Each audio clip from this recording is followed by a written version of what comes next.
Perkenalkan, nama saya Azahra Putri Giva Sarewo.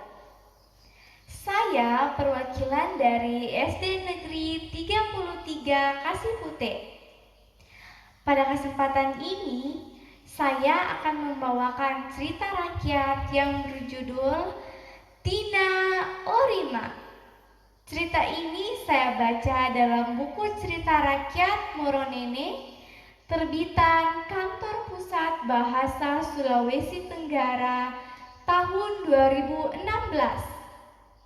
Teman-teman, apakah kalian sudah pernah mendengar cerita ini? Begini kisahnya. Pada zaman dahulu, hiduplah seorang gadis yang kita sebut saja Anantina. Parasnya sangat cantik. Selain cantik, dia juga dikenal dengan rambutnya yang sangat panjang. Dia hidup dengan kedua orang tuanya yang sangat sederhana. Parasnya yang sangat cantik terkenal di mana-mana. Namun pergaulannya hanya sebatas keluarga dan teman-teman sekitar rumahnya saja. Seiring berjalannya waktu, orang tuanya menginginkan Anantina segera menikah. Tetapi Anantina belum mau, teman-teman. Apalagi dengan cara dijodohkan. Suatu hari ibunya berkata dalam bahasa Moronene, "Oh anakku, pokono podedeyaho nunuo poeheno miano motu au. Hapa dakana hino miano motu au, podedeyaho nunuo." Teman-teman, tahu artinya tidak? Artinya, oh anakku, kau harus turuti keputusan orang tuamu. Apa yang dikatakan orang tuamu harus kau patuhi. Karena Anantina tidak mau dan kedua orang tuanya tetap memaksakan, maka terjadilah hal yang tidak diinginkan. Pada hari pelamaran dilakukan, Anantina mengintip di balik kamar dengan pikiran yang tidak tenang. Dia kemudian diam-diam menyusup ke dapur, mengambil sebilah pisau dan kain panjang berupa sarung. Dia keluar dari pintu dengan cara diam-diam menuju ke gunung.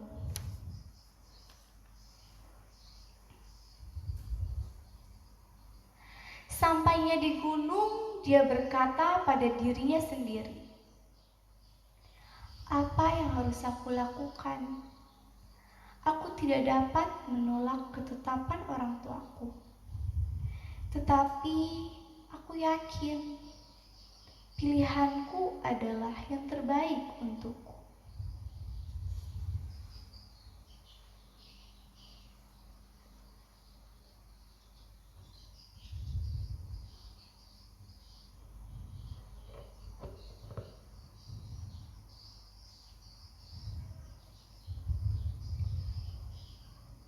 Wahai Purnama, bawalah kisahku.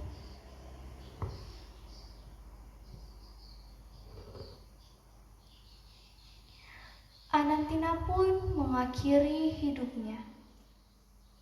Nah teman-teman, oleh karena itulah dia disebut dengan Tina Orima.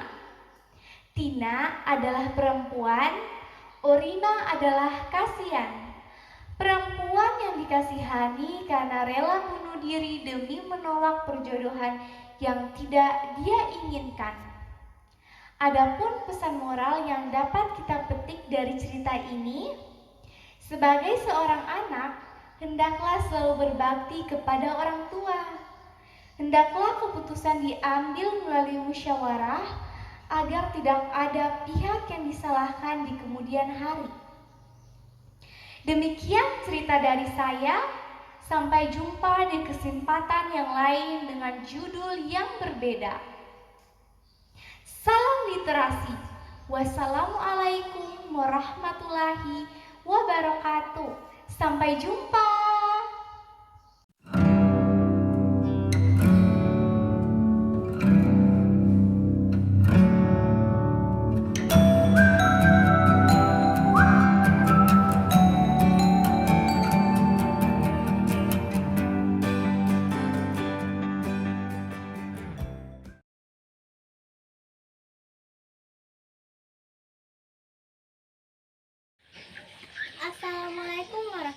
warahmatullahi wabarakatuh. Hai teman-teman, apa kabar semuanya? Perkenalkan, nama saya Maulidina Reski Putri Amalia. Saya adalah perwakilan dari SD Negeri 33 Kasikutet.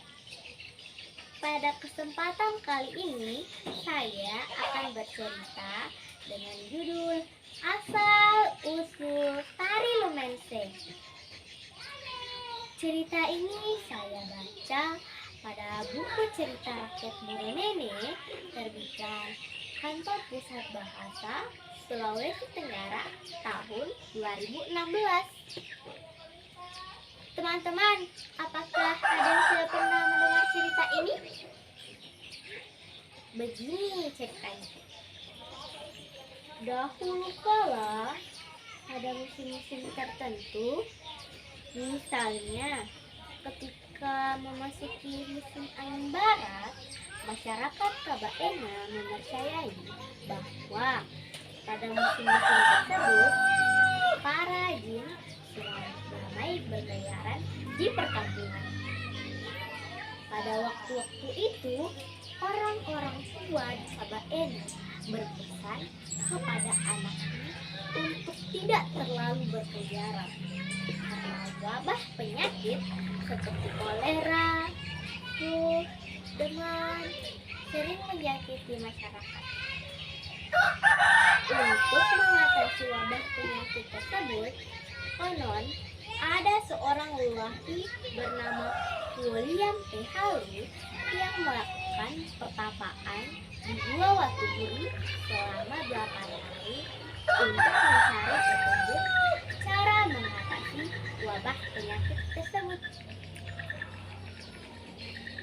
Suatu hari, Raja memanggil William T. Halu untuk menghadap ke istana. Ketika Raja bertanya, "Wahai William T. Halu, bagaimanakah hasil pertapaanmu?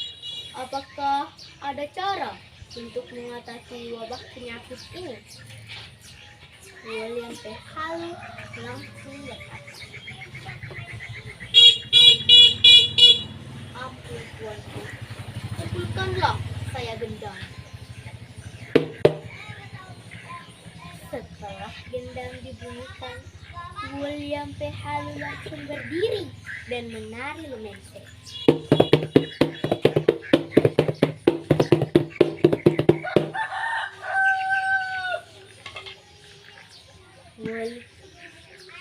William T. Halu inilah yang dikenal sebagai orang pertama yang melakukan gerakan lumense, teman-teman.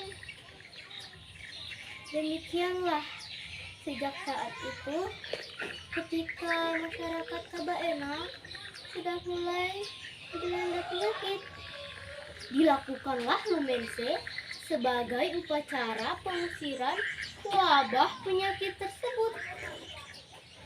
Upacara ini dipimpin oleh seorang bisa, teman-teman.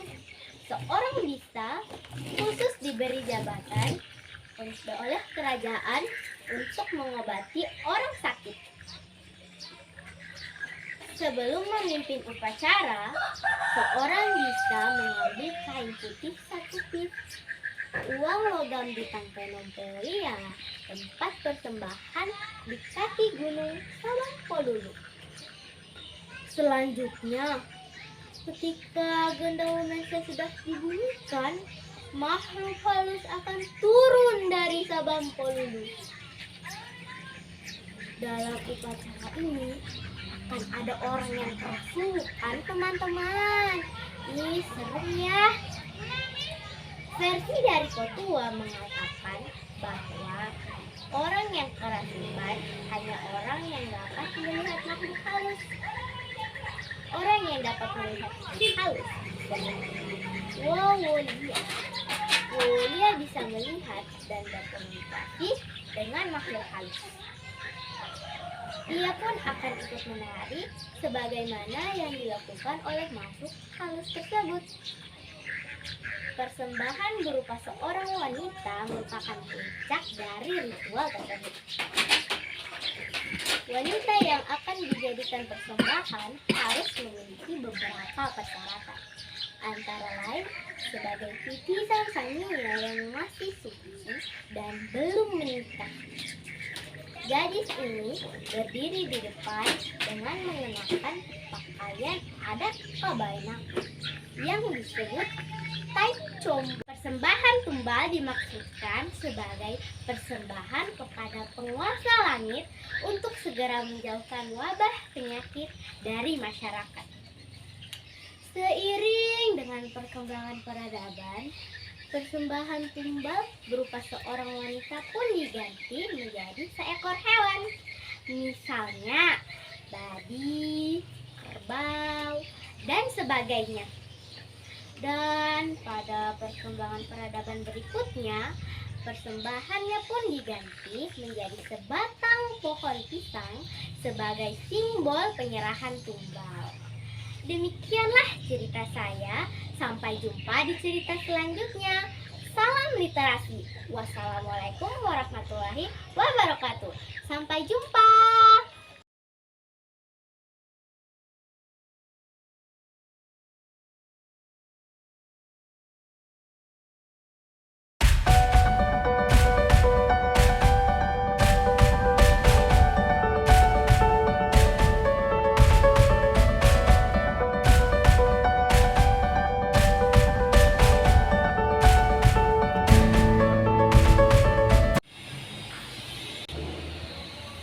Assalamualaikum warahmatullahi wabarakatuh. Hai teman-teman, apa kabar? Perkenalkan, nama saya Kurniadi. Saya perwakilan dari SD Negeri 3/3 Tasik Putih. Pada kesempatan kali ini, saya akan membawakan cerita yang berjudul Asal-usul Orang Kabayan. Cerita ini saya baca dari buku cerita rakyat Moroneni, terbitan Kantor Pusat Bahasa Sulawesi Tenggara tahun 2016. Teman-teman, apakah sudah ada yang pernah dengar cerita ini? Begini kisahnya. Pada zaman dahulu di Pulau Kabayan, hiduplah seorang petani tinggal bersama istrinya di sebuah pondok di tepi hutan. Pada suatu hari, ia pergi ke hutan mencari kayu untuk keperluan memasak. Pada sebuah rumpun bambu kuning, ia berhenti dan memperhatikan sebatang bambu kuning yang bagus dan kokoh. Petani ini memotong satu ruas bambu kuning tersebut untuk dibawa pulang.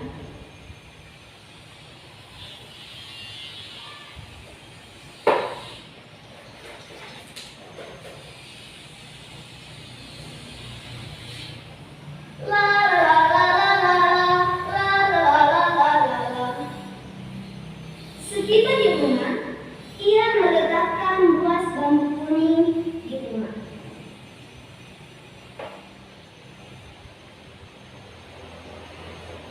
Beberapa hari berikutnya, ruas bambu kuning dibiarkan bersandar di dinding kamar. Si lelaki dan istrinya melakukan aktivitas seperti biasa. Pagi hari mereka bekerja di ladang, hingga lewat tengah hari baru mereka pulang.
terdengar. Si lelaki dan istrinya mengintip dari celah kecil di dinding kamar. Alangkah terkejutnya saat mereka melihat seorang pemuda tampan sedang mengunyah sirih dan memindahkan bekasnya ke kolong rumah. Pemuda ini berada di dalam kamar dan hendak bersiap untuk pergi. Suami istri ini segera mendatangi kamar mereka. Namun, mereka tidak melihat siapapun di dalam kamar tersebut. Tidak ada seorang pemuda tampan sedang mengunyah sirih yang membuang ludahnya ke kolong rumah. Hanya ada ruas bambu kuning tersandar di dinding kamar. Ruas bambu kuning yang sudah lebih dari 1 minggu berada di sana. Sang petani mengambil parang, berniat untuk membelah ruas bambu kuning.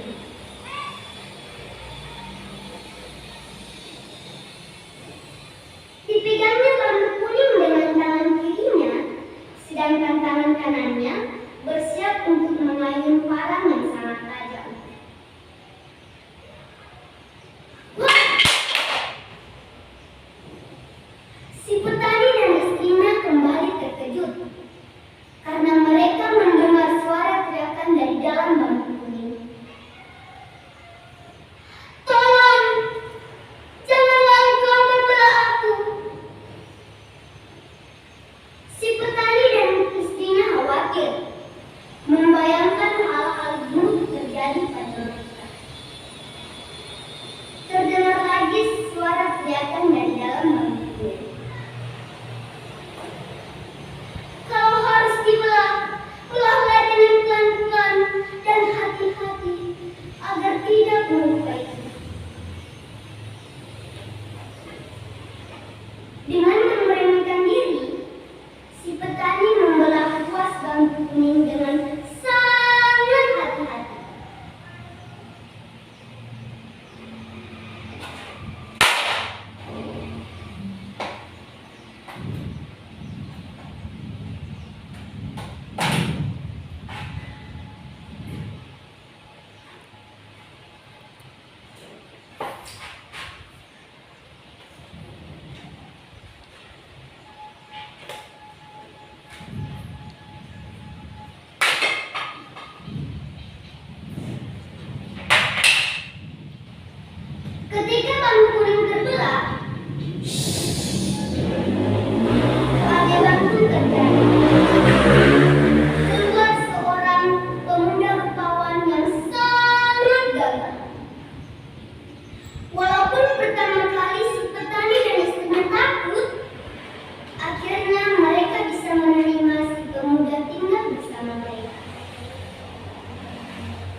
yang artinya bungawan,